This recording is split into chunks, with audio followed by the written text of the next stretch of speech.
Hey guys, how's it going? Welcome back to Bell, Ohio in part 2 of my wheel and tire size comparison for cyclocross racing. So it's a beautiful Thursday out here today. Just finished up some intervals getting ready for next week's race, but I wanted to go back and share a few of my thoughts on the 33mm tires from last week's race. With the initial staging, I started in about, 35th place. There were 8 rows of us, and I think I started in the 7th row. So from maybe 35th place, I was able to claw myself back up to 19th out of the 43. So I'm pretty happy with that, considering I haven't done a race in 2 years. And specifically with the tires, it was such a fast, open course. The off-cambers really weren't too treacherous or tricky, so the 33mm were really more than enough. I was never really fighting for traction. With that being said, I probably could have pushed it a little bit harder, but it was never too much course for the tire, and it really just goes to show how much you can do with a UCI legal 32 to 33mm tire. Now headed into next week, we'll be checking out the 38mm, so if there's bumpier terrain or steeper off-camber sections, maybe they'll come in handy. But so far, I'm pretty impressed with the 32, and I really wouldn't hesitate to use them again in the future. We're back here in the shop. It's time to get ready for this week's race, Carter Park Cyclocross. That's going to be in Kings Mills, Ohio.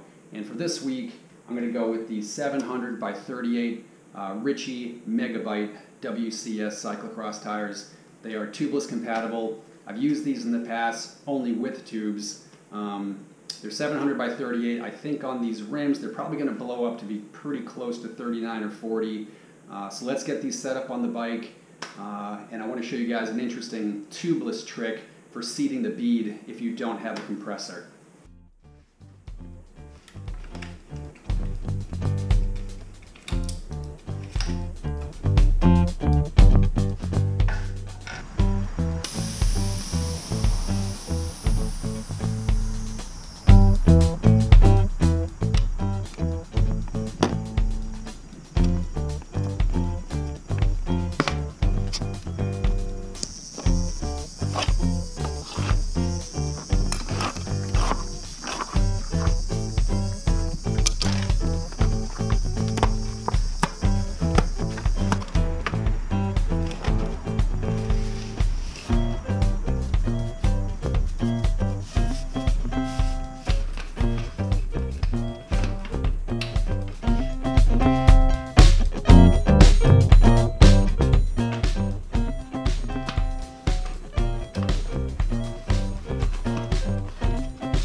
Me, I made a little mess.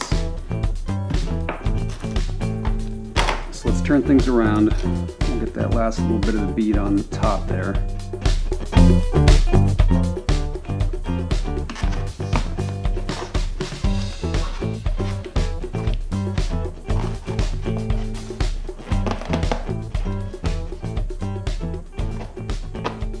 So not too terrible there. Next thing we'll have to do is take the valve core out. Seems like my valve core tool was stripped, so I don't even know what this is for, but until I get my hands on another one, this will have to do the job. But it's definitely more tedious. There we go. Okay, so we're out. Don't lose that.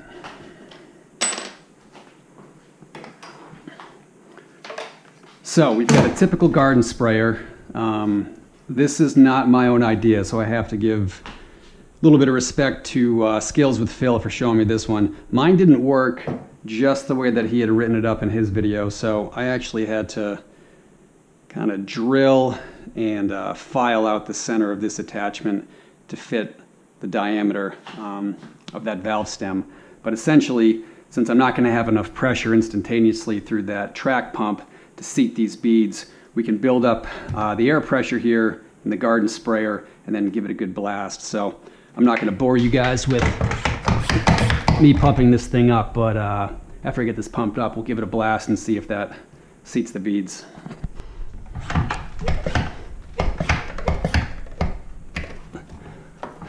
So that should be pretty good there.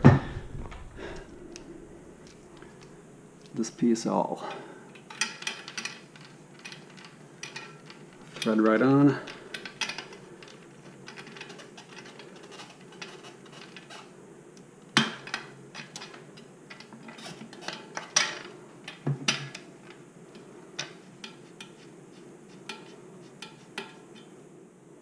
Okay. And this is where we cross our fingers.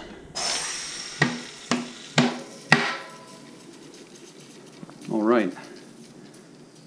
Good few snaps there. Certainly could be worse. Let's see.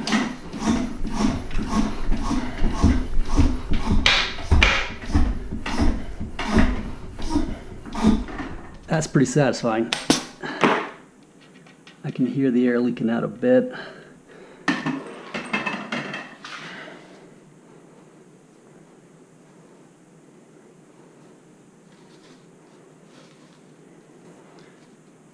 I'm going to get this into the frame and give it a few spins. Try to get that all to seal up here. I mean, that's not extremely encouraging off the bat, but let's see.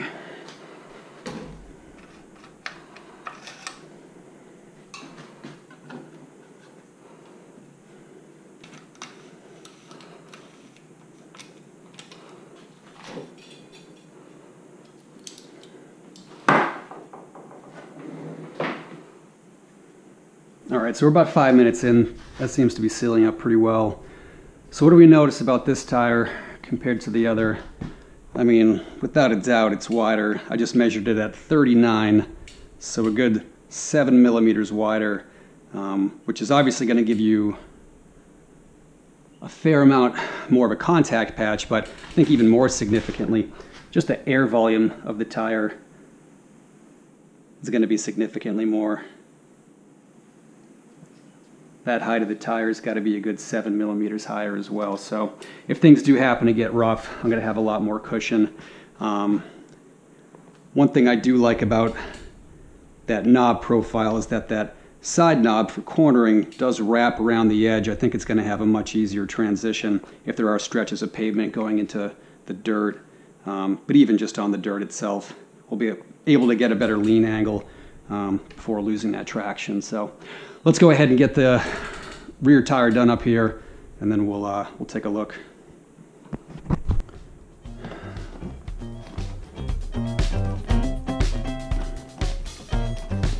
Looks like I can go glove free on this hand. Perfect. Okay, let's get this guy pumped up.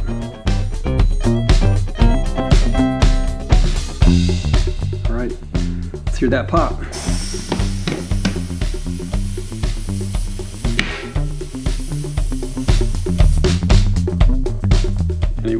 Any more? Any more? Okay.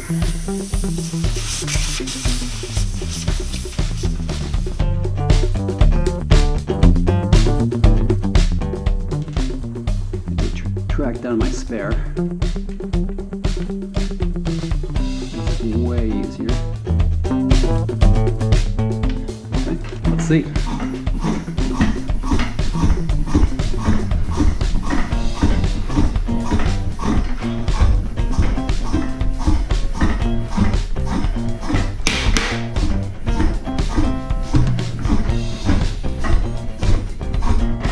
All right.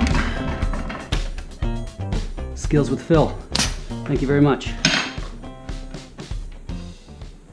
So, we're all set up. Ritchie Megabyte, WCS.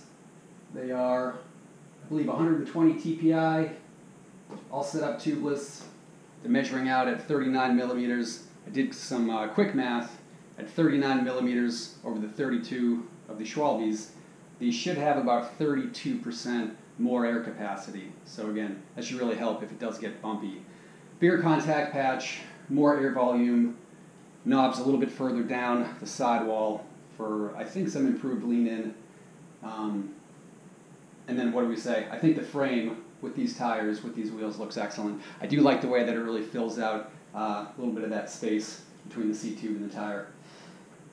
One consideration for cyclocross is that with the taller height of the tire, we are going to have a little bit more trail. It will affect the geometry. So on those tight turn-ins for switchbacks, it is going to be a little bit of a longer bike, which might make it a little bit tougher for taking all those hairpins. So we'll see. Will that trade-off be worth it? I don't know, but I can't wait to find out.